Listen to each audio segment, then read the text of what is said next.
પૂજ્ય સુંદરમ શ્રી રાજેન્દ્ર શાહ,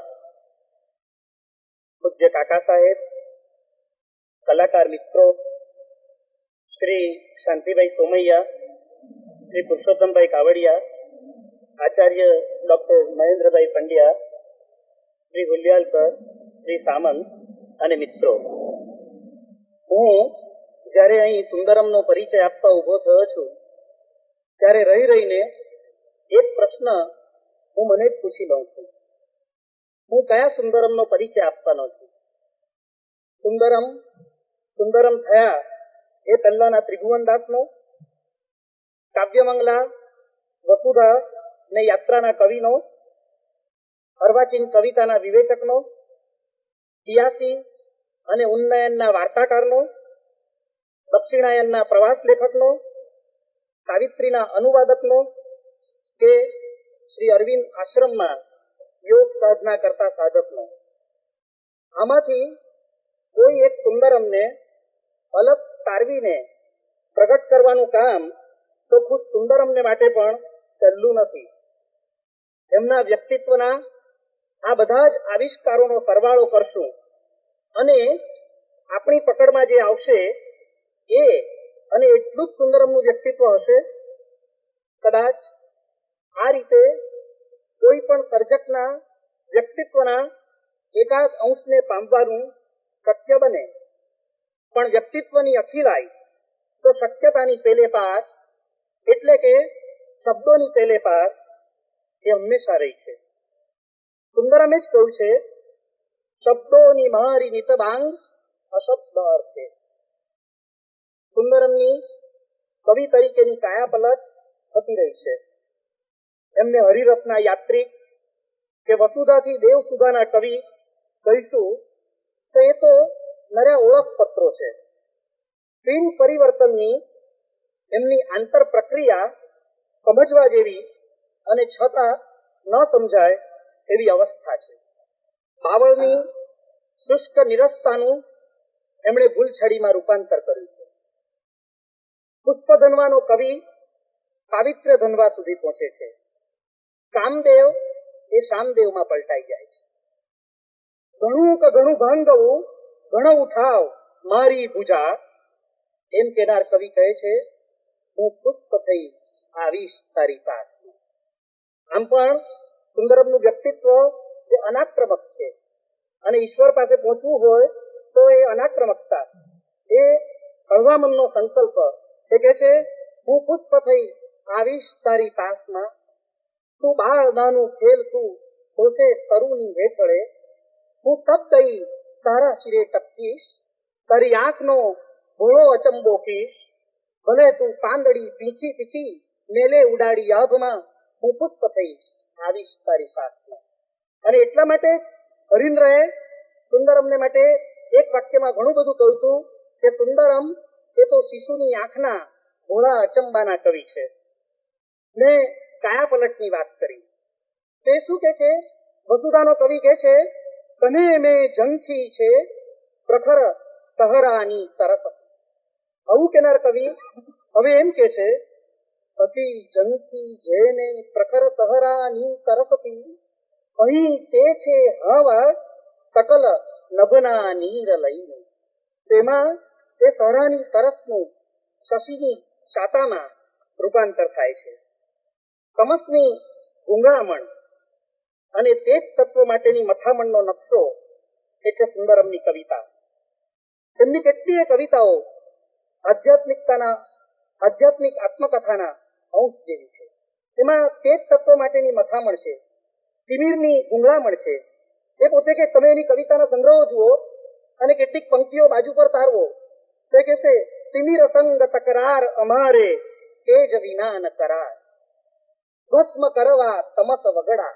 આ તમસ વગડા એ સમજવા જેવું રૂપક છે. અને એટલા માટે મને સુંદરમ વિશે એક વખત લખવાનું મન થયું હતું ત્યારે બે પંક્તિથી આગળ હું નહોતો લખી શક્યો. મેં માત્ર એટલું જ લખ્યું, તમે તમસના નહીં, સરસના નહીં, તૃપ્તિના તમે વિલસતા રહ્યા કુસુમને લઈ દીપ્તિના. તો એ જે વાત છે, મેં તૃપ્તિ કહું છે આપણે સામાન્ય રીતે ઈશ્વર પાસે માગીએ તો અતૃપ્તિમાંથી માગીએ. સુંદરમ એમની કવિતામાં પરિતૃપ્તિનો ઓળકાર છે. અને એટલા માટે વિપિન પરીખે તો એવું કહું કે માગવાનું કહે છે તો માગી રહું છું આ પ્રભુ, દઈ દે મન એવું કે માગે કશું એને. તો સુંદરમ અહીંયા શું કે છે? એક પાંદડી આપો, આખું ફૂલ નહીં માગું, એક પાંદડી આપો મારા રાજ, આખી રે વસંત મારી એ. આમાં મારા રાજ એ શબ્દ આપણે કોની પાસે માગી શકીએ જેના પર આપણો અધિકાર હોય, અને આપણે કોની પાસે માગી શકીએ જે આપી શકે એમ, જે રાજ હોય. એટલે આ બે શબ્દો પણ એને ઓળંગી જવા જેવા નથી. અને એ કહે છે પ્રભુ મારી અંધારી રાત્યુને દેજો તારલાજી, મારી અજવાળી રાતડીને ચાંદ. અને સામાન્ય રીતે કવિ એ ક્યાં છે અહીંયા ખબર પડે. સામાન્ય પદ્યકાર હોય તો કે મારી ફૂલને ફોરમ આપજો. આ કવિ શું કે છે? પ્રભુ મારી ફોરમ ને દેજો એના ફૂલડાજી, મારા વગડાને દેજો એના ઝાડ, કે ધરતીને દેજો એના આભ. તમે આ ત્રણ પંક્તિની અંદર એને આખા ત્રિભુવનને, એમના નામને પણ સમેટી લીધું છે. સુંદરમના લેખનનું સાતત્ય અને વિકાસ વાચાળ નથી એટલે દેખાતા નથી, અને દેખાતું ન હોય એટલે ન જ હોય એમ માની લેવું એ વધારે પડતું છે. એમણે ઈશ્વરના સંદર્ભમાં કહું છું એ અહીંયા જુદા સંદર્ભમાં હું મૂકું છું. આપણે કહીએ કે ઈશ્વર નથી કારણ કે દેખાતો નથી, તો સુંદરમ છે કે દેખાતું નહીં તેથી નહીં, એ વાત ના સહી મારા ભાઈ, દેખાતું નહીં તેથી નહીં. સુંદરમનું વ્યક્તિત્વ એક સ્વયં તપોવનની યજ્ઞવેદી જેવું છે, પણ આ તપોવનની ભીતર એક સરોવર છે અને તે છે સક્રિય મૌનનું. મને એક પ્રસંગ બહુ નિરંજન ભગતે જ કહ્યો હતો એ મને સુંદરમમાં વધારે સાચો લાગે છે. સ્પેનિશ કવિ યુલિનેઝને નોબેલ પારિતોષિક મળ્યું, અને કવિનું જયારે કંઈક આવું જાહેરમાં બહુમાન થાય એટલે આપણા પત્રકારો દોડ કરી મૂકે, અને એ લોકો યુલિનેઝના ઘરે ગયા. એક નાનકડા ખંડમાં યુલિનેઝ પાછા ખંડની અંદર પણ પાછો ખૂણો, એ ખૂણામાં એ દિવાલને તાકીને બેસી રહ્યા હતા. પત્રકારો તો કોઈ પણ સવાલ પૂછે અને પૂછવો પણ જોઈએ, કંઈક લખવું પણ જોઈએ, એટલે એને સવાલ પૂછ્યો આમ થોડુંક નાકનું ફેરવું ચડાવીને કે what are you doing here? અને યુમિનેઝે જવાબ આપ્યો, એ જવાબ કદાચ સુંદરમ પણ આપે.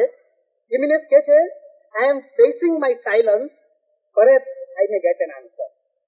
તો સુંદરમ એ મને હંમેશા એમ થાય છે કે મૌનનો મુકાબલો કરે એવા વાણીના સ્વામીઓ કેટલા, અને જ્યાં સુધી મૌનનો મુકાબલો નહીં કરે ત્યાં સુધી કવિતા નહીં પ્રગટે.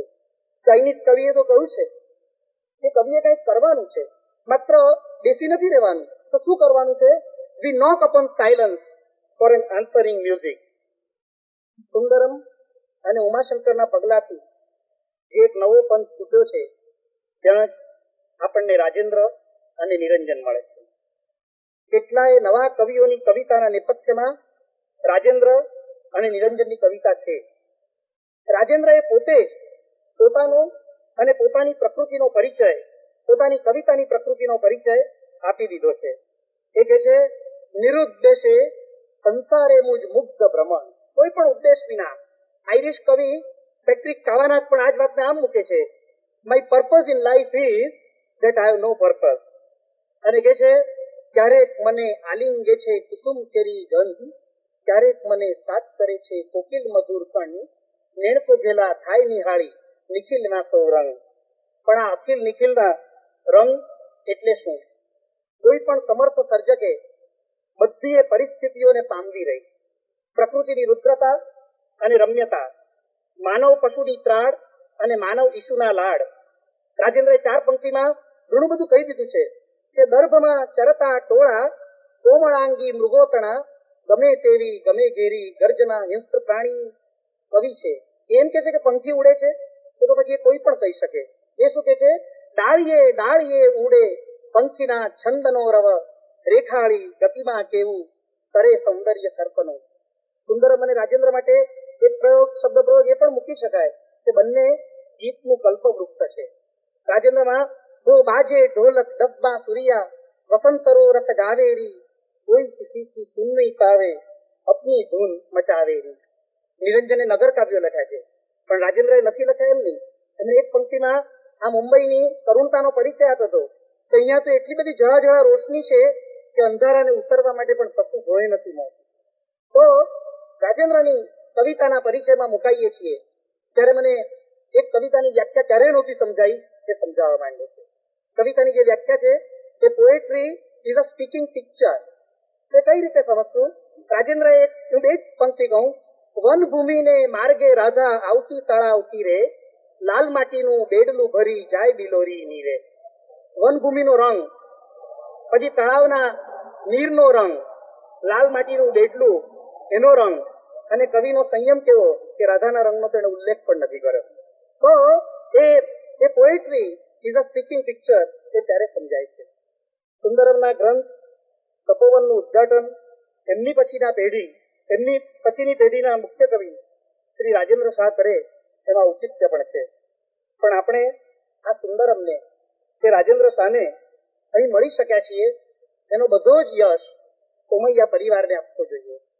પૂજ્ય શ્રી કરમસિંહભાઈ અને શ્રી શાંતિભાઈનો સાત્વિક અને નક્કર પ્રવૃત્તિમાં આટલો બધો ભર્યો અને જીવંત રસ ન હોત તો ગંભીર અધ્યયનના આવા 5 ગ્રંથો જે આજ સુધી પ્રખ્યાત છે તે પ્રગટી શકત ખરા?